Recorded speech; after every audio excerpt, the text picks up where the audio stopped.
तस्वीर भेंट कर रहे हैं 501 पत्र मुद्राएं भगवान के चरणों में। भगवान सुख और शांति प्रदान करते रहे।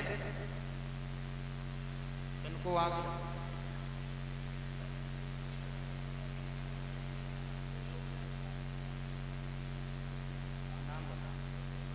निर्देश यादव जी भगवान की तस्वीर भेंट कर रहे हैं। भगवान से कामना करेंगे भगवान कृपा की दृष्टि बरसाए रखें।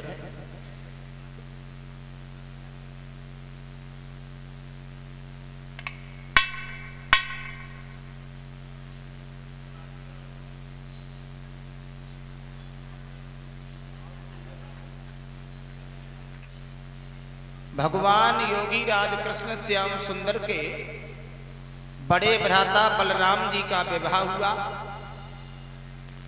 आनंतक देश के महाराज रेवतक जिनकी पुत्री का नाम था रेवती। बहनाओं, रेवती के साथ में भगवान कन्हैया के बड़े भ्राता बलराम जी का विवाह हुआ। श्री सुखदेव जी परीक्षित जी को बार बार समझाते हैं कि आज 7वां दिवस है, भगवान की लीलाओं में शंका नहीं करना, एकाग्र मन और चित्त लगा करके भगवान की कथाओं को श्रवण करना, क्योंकि तुम्हें श्राप लगा हुआ है कि 7वें रोज तुम्हें तक्षक डसने को आएगा।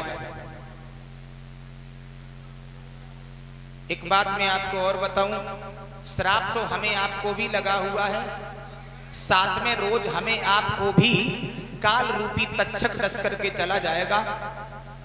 घरवारी परवारी हितकारी व्यवहारी सारी सब रोते ही रह जाएंगे।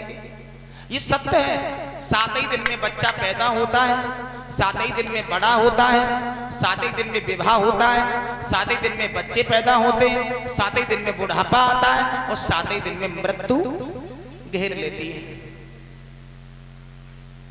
मेरे प्यारे भक्तों, एक बात मैं आपको और बताऊं, संसार में हमें आपको सब धोखा दे जाएं, घरवाली परवारी व्यवहारी हितकारी, लेकिन 2 चीजें कुदरत की बनाई हुई ऐसी हैं जो कभी किसी को धोखा नहीं देती।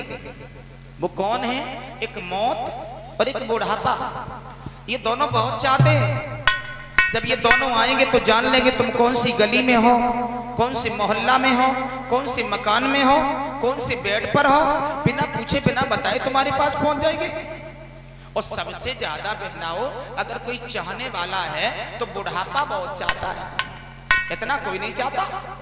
देखा आपने, घर वाले सब छोड़ जाते हैं, पत्नी छोड़ जाती है, लड़का छोड़ जाते हैं बुढ़ापे पर, लेकिन बुढ़ापा नहीं छोड़ के जाता। वो तब तक नहीं जाता जब तक संग लेके नहीं जाता।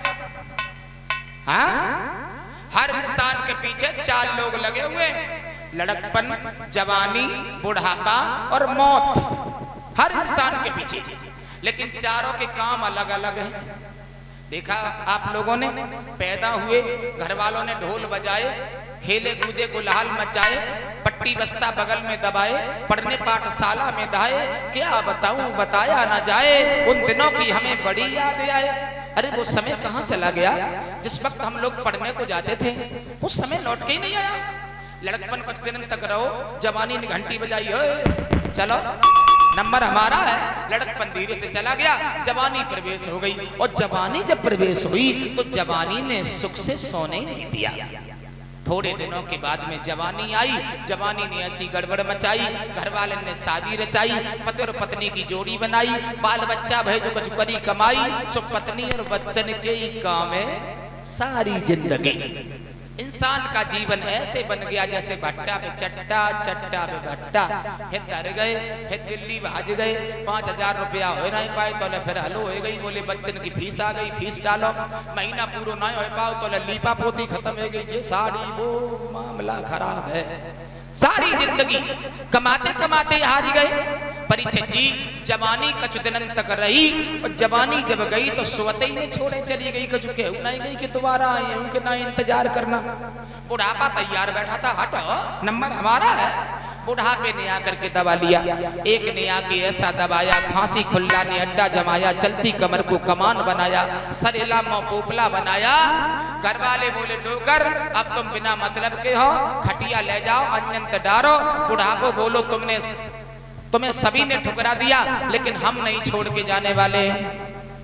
बुढ़ापा तब तक रहो, तब तक रहो, तब तक मौत ने आके आवाज लगाई, चलो बहुत दिन जी लिए।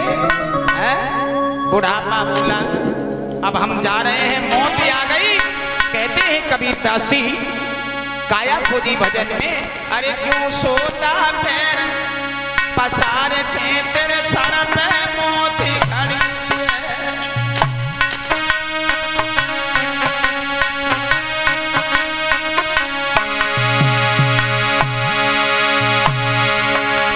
तेरे सर पे मौत खड़ी है तेरे।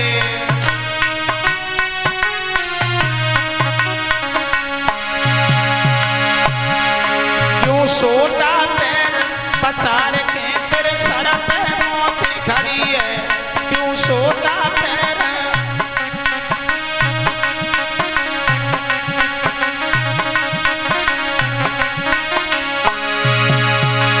कहते हैं कबीर दासी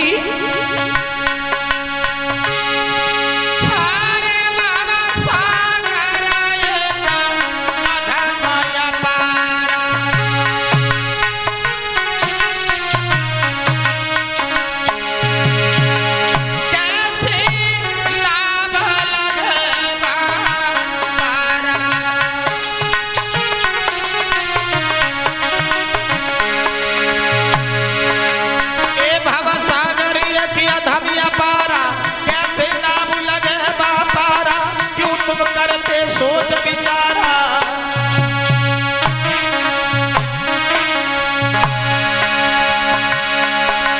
जब नाय मल्ला कोई नाम है, क्यों सोचे घड़ी घड़ी है, क्यों सोता पैर पसार के तेरे सर पे मौत खड़ी है।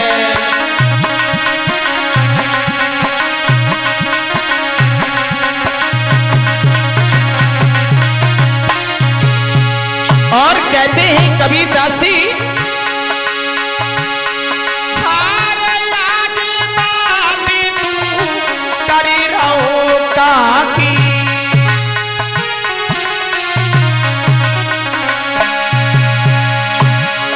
और कौड़ी टका पास नहीं राखी।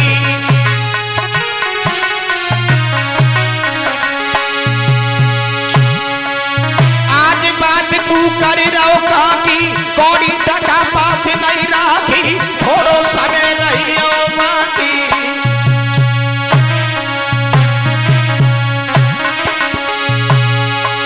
चल तीनों पल्लू जार के तेरी किसने बुद्ध हरी है, क्यों सोता पैर पसार के तेरे सर पे मौत खड़ी है।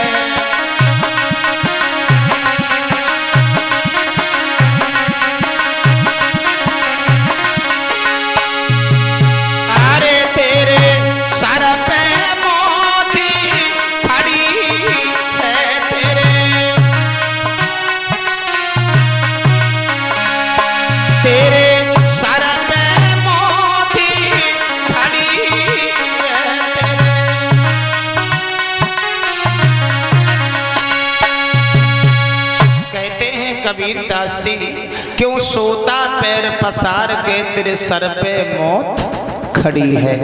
मौत ने आकर के बहनाओ दबोच लिया। संसार में जो हमारा था वो भी हमारा नहीं रहा। परीक्षित जी हमारा आपका है ही क्या। अच्छा विचार करके देखो, पैदा किया किसी दूसरे ने, बड़ा किया किसी दूसरे ने, पढ़ाया लिखाया किसी दूसरे ने, सर्विस दी किसी दूसरे ने, पैसा दिया किसी दूसरे ने, और मर गए तो उठा के कोई दूसरा ही ले जाता है। शुरू से एंड तक हमारा आपका काम सब दूसरे ही लोग करते हैं, तो हमारा आपका है ही क्या। मैं अपने भाइयों से बहनाओं से निवेदन करना चाहूँगा, संसार में आने के बाद एक प्रेम से जीवन को यापन करना यही हमारा आपका कर्तव्य है, यही हमारा आपका धर्म है। आइए, भगवान कन्हैया के बड़े भ्राता बलराम जी का विवाह होता है। इसके बाद भगवान कन्हैया के विवाह की बारियां आई हैं। तो भगवान के विवाह परीक्षित जी एक नहीं हुए, भगवान के विवाह हुए हैं 16,108। प्रथम विवाह भगवान कन्हैया का कहां से हुआ है? परीक्षित जी, प्रथम विवाह भगवान कन्हैया का, जहां पर आप लोगों ने सुना होगा बरथना विधुना मार्ग पर जो कुदरकोट नाम का एक कस्बा स्थित है, आज उसे कुदरकोट के नाम से जाना जाता है। पहले इसे कुंदनपुर के नाम से जाना जाता था। यहीं पर भगवान की प्रथम ससुराल है, जहां पर हमारी जन्मभूमि है। माताओं, वैसे हम आप तो बड़े धन्य हैं जो हमें आपको भगवान ने इस उत्तर प्रदेश में भेज दिया। मैं इस पवित्र भूमि को प्रणाम कर रहा हूं, जिस पावन उत्तर प्रदेश में एक नहीं बहनाओं बड़े बड़े महान पुरुष आए हैं। ऐसे ऐसे महान पुरुष आए हैं जिन महान पुरुषों की वजह से हम आप आजाद बैठे हुए हैं। विचार करो माट साहब, हमारा देश अंग्रेजों के गुलाम था, हमारे देश के ऊपर अंग्रेजों का शासन था। जो हम आप चाहते थे वो नहीं कर पाते थे, लेकिन आज मनचाहा काम कर लेते हैं। क्यों? क्योंकि हमारे महान पुरुषों ने हमारे आपके पीछे हंसते हंसते फांसी का फंदा गर्दन में डाल करके सदा के लिए सो गए और अपनी जान की परवाह नहीं की, हमें आपको आजादी दिला गए। आज हम आप मनचाहा काम कर लेते हैं। याद रखना, इन महान पुरुषों की देन है। मैं ऐसे महान पुरुषों को प्रणाम कर रहा हूँ। ये उत्तर प्रदेश जो है ये संतों की भूमि है, हमारे ऋषियों की भूमि है। धन्य है ये उत्तर प्रदेश। ये उत्तर प्रदेश नहीं, एक उत्तम प्रदेश है। एक नहीं, बड़े बड़े वीर, बड़े बड़े महान पुरुष, तपधारी, बड़े बड़े योगधारी भगवान राम, भगवान कृष्ण इसी उत्तर प्रदेश में आए। विचार करो, महान पुरुष ही नहीं, हमारे देश की घूंघट की आड़ में चलने वाली हमारी बहनाएं, ये भी किसी से कम नहीं रही। जरा गौर करें, हमारा भारत देश किसी से कम नहीं रहा। एक विद्वान कह रहा है, जो भारत शान पे मरो